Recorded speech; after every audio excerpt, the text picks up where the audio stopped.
Magandang umaga po sa inyong lahat. Bago po natin pagnilayan ang ating mga pagbasa at ebanghelyo po para sa linggong ito, hayaan niyo po akong mag-crack ng joke. Mag-crack ng joke.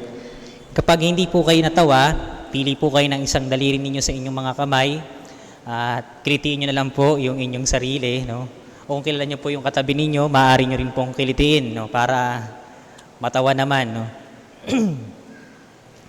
Minsan po, mayroong isang eksena sa isang simbahan. Ulitin ko po, ito po ay isang joke lamang, no? At kumulog at kumidlat, no? Ang malakas doon sa simbahan na yon. Pagkatapos kumulog at kumidlat, no? May nagpakita. Mahaba ang sungay, buntot, may tinidor. Sino yon? Si Satanas. No? Karaniwang depiction po natin. No? At nung nakita ng mga taong si Satanas ay dumating, no? Yung mga tao sa loob, naglabasan. At tuwang-tuwa si Satanas kasi napaalis niya sa simbahan yung mga tao. Pero may nanatiling isa. No? May nanatiling isa. At nagtaka ngayon Satanas. No? At nilapitan niya, no? Yung isang babae. Sabi niya ganyan, "Hindi mo ba ako nakikilala?" Sumagot yung babae, "Kilala kita." Confident lang, no? Walang pagkatakot. At tinanong muli ni Satanas, "Hindi ka ba natatakot sa akin?" "Hindi." Sabing gano'n ng babae. No? At dinugtong pa ng babae, "Kilala kita. Ikaw, si Satanas." No? Sabi niya ganyan. "At paano ako matatakot sa iyo? 20 years ago, kinasal ako sa pinsan mo. Sa tingin mo ba, matatakot pa ako sa iyo?" So, 20 years niya ng asawa, yung pinsan ni Satanas, no? Yung pong mga hindi natawa, no? Pili na lang po kayo ng daliri, no? Sa inyong mga kamay. At kilitiin niyo po inyong mga sarili. No? God is good all the time. Palakpakan naman po natin ang Panginoon. Ika-26 na linggo sa karaniwang panahon, 26th Sunday in Ordinary Time. Linggo rin po ng National Seafarers Sunday at National Migrant Sunday. No? Meron po ba tayong mga kaanak sa abroad? Taas nga po yung kamay ng mga may kamag-anak sa abroad na nagkatrabaho or seaman. No? Taas nga po yung kamay. Ayan, no? Marami talaga sa Santo Niño, no? Sana po, no, sa ating pong pagdiriwang na ito ng banal na misa, no, wag po nating kalilimutan yung ating mga mahal sa buhay, no, mga tatay, no, mga kapatid or mga kamag-anak na naglalayag, no, mga seaman, no, at yung mga migrants, no, hindi po madali ang maghanap buhay, hindi po madali ang magmanat ng buto. Hindi madali ang mawalay sa pamilya, no? Ang tatay ko rin po dating seaman nung siya ay nasa kalakasan pa, no? At mahirap po ang nasa ibang bansa, no? Kaya naman po sana, no, sa ating pong mga pagninilay, sa ating panalangin, sa banal na misang ito, sana po ay isama rin natin sila sa ating mga panalangin. Yung salitang, no, meron pong tatlo akong gagamiting salita, no. Yung I, P, tsaka I, no. I, P, tsaka I. Una, instrumentality. Alam niyo mga kapatid, sa ating mga pagbasa at ebanghelyo, ipinakita dito sa atin na ang bawat isa, no, bawat isang tao naniniwala sa Diyos, bawat isang Kristiyano naniniwala kay Kristo ay instrumento ng Diyos. Alam niyo sa unang pagbasa mga kapatid mula po sa Aklat ng Bilang, ito po eksena kung saan napuspos po yung 72, no, na mula kay Moises, no, yung anointing ibinigay, no, sa iba pang mga Israelita. Pero ngayon si Josue, si Joshua ay sabihin nating nag-react. Sabi niya ganyan, no? Kasi merong dalawang matandang lalaki na nagngangalang Eldad at Medad na kumbaga nagpo-prophesy, no, sa ngalan ng Diyos. Kung tutuusin, exclusive 'yun para sa kanila, no? Sabing ganyan ni Josue, no? Bakit kayo gumagawa ng kababalaghan sa ngalan ng Diyos? Ito yung sinabi ni Moises, no? Nangangamba ka bang ako'y mababawasan ng karangalan? Mas gusto ko ngang maging propeta ang lahat ng Israelita at mapuspos ng Espiritu ng Panginoon. Alam niyo po, yung pong mga kapatid nating, no, protestante, no, mga Kristiyano sa ibang denominasyon, no, bagamat hindi Katoliko, no, marinig natin yan madalas, no, they are Christians, no, they will be claiming, no, anong religion mo? Christian ako, no, mga ganyan, no. Marahil hindi man sila po bahagi ng simbahan itinatag ng Panginoong Yesus, pero as they claim that they are Christians, alam natin, naniniwala yan kay Jesucristo bilang Panginoon at tagapagligtas. The Protestants are using the name of Christ, no? Pero ito po yung paalala sa atin, mga kapatid. Yan ay instrumento rin ng Diyos, ng kanyang grasya, awa, at pagpapala. O bago makatulog yung katabi mo, naghihikab na, no? Tingin ka nga sa katabi mo, no? Inaantok na, no? Alas 10 na, pero inaantok pa yan, no?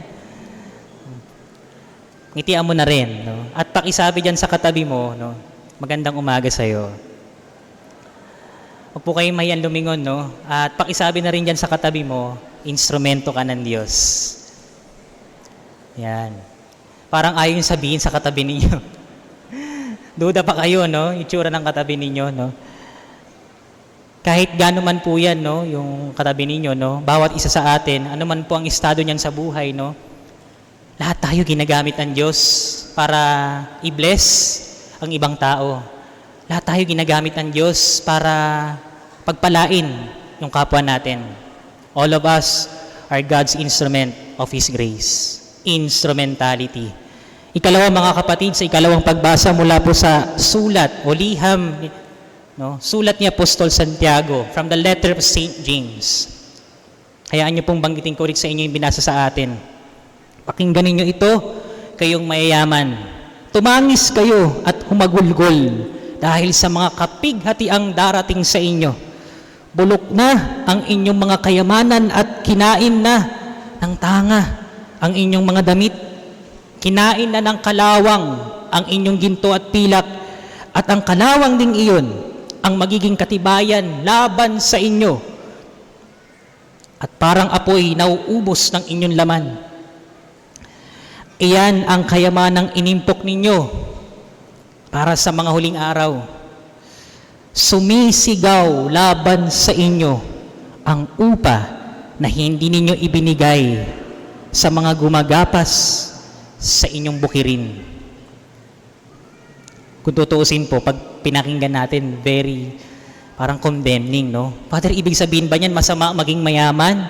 Ibig sabihin ba niyan masama ang mag-ipon? Masama ang magkaroon, magtabi para sa aming pamilya? Hindi naman po ganon. No? Alam niyo po, no, ito yung ikalawang salita, no, yung sinasabing poverty. No?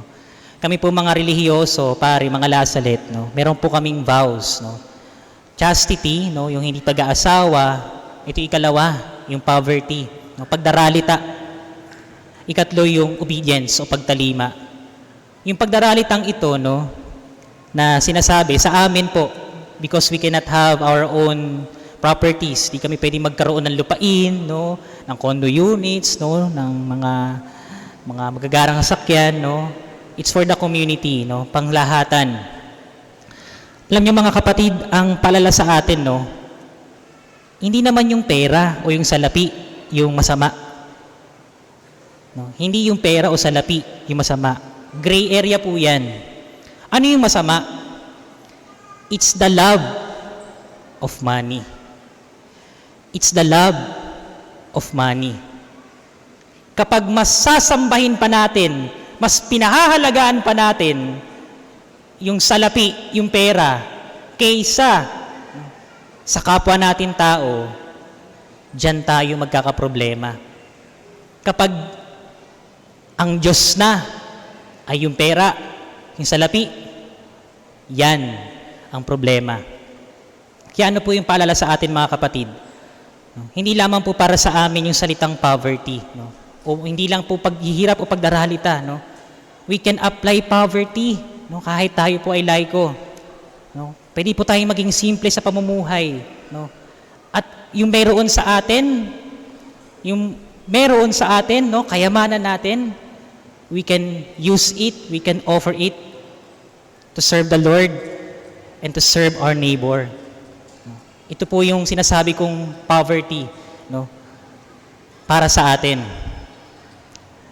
Instrumentality, poverty. At ikatlo mga kapatid, na sinasabi naman sa atin ng ating mabuting balita, ng Panginoon ayon kay San Marcos. Eksena rin katumbas ng unang pagbasa, kung papaanong si Josue sinabihan yung mga hindi naman parte ng kanilang grupo, si Jesus din sa mga apostoles, sinabihan yung mga hindi naman din apostoles. Yung mga apostoles sabing ganyan, hindi naman namin kayo kasama, ba't ginagamit yung pangalan ng Panginoon? Sabing ganyan. Pero ito yung sinabi ni Jesus, huwag niyo silang pagbawalan, sapagkat walang taong matapos gumawa ng kababalaghan sa pangalan ko ang agad na magsasalita ng masama laban sa akin, sapagkat ang hindi laban sa atin ay panig sa atin. Lahat kabilang, lahat kasama. Alam niyo po mga kapatid, yung ating relihiyon, yung salitang Katoliko. Sabihin nga natin, Katoliko. Yan po ay galing sa salitang Griego. From the Greek term, katholos or katholon sa iba. Ano ba ibig sabihin nun, Father? Ibig sabihin, pangkalahatan. Ibig sabihin, para sa lahat. Sa English, universal. Because the Catholic Church is the universal church. Lahat tinatanggap natin. Lahat ay kabilang sa atin. Lahat kabilang sa pamilya ng Diyos. Kaya nga po, pag may nakikita tayong alam nating nagkakasala, meron nga mga corrupt, meron mga even some homosexuals or living in irregular unions, hindi natin sila inuusgahan. Bagkus tanggap natin sila dahil nais nating magbago sila. At ang kinokondena natin, hindi yung tao. Ang kinokondena natin, yung ginagawang kasalanan ng tao. Magkaiba po yun. Hindi natin ibig sabihin na nagkakasala yung kapwa natin, huhusgahan na natin. Hindi. Ipagdarasal natin at hihikayatin natin bumalik sa tuwid at tamang landas. Bakit? Kasi walang iwan, walang itsapwera, walang masasayang. Kasi lahat tayo pamilya ng Diyos. Inclusivity. Hindi po tayo exclusive lang sa iilang grupo, sa iilang pamilya. Lahat po kabilang sa pamilya ng Diyos. Lahat ng Kristiyano sa pagkamatay ni Jesus sa krus, tinubos sa pagkakasala. Ito po yung magandang tingnan mga kapatid sa ating mga buhay. Una, instrumentality. Nagiging instrumento ba ako ng Diyos? Pagpalain, mahalin, at pahalagahan yung kapwa ko. Poverty, yung mayroon ba ako na material na bagay, ginagamit ko lang ba sa sarili kong kakayahan, sa sarili kong kapakanan, para lang sa akin? o sa pagtulong ko rin sa ibang tao. At ikatlo, inclusivity. Yung pong ating universal na simbahan, meron ding tawag sa atin. Universal din. Hindi lamang po sa mga pare, hindi lamang po sa mga madre o sa mga taong simbahan. Bawat isang Kristiyano tinatawag.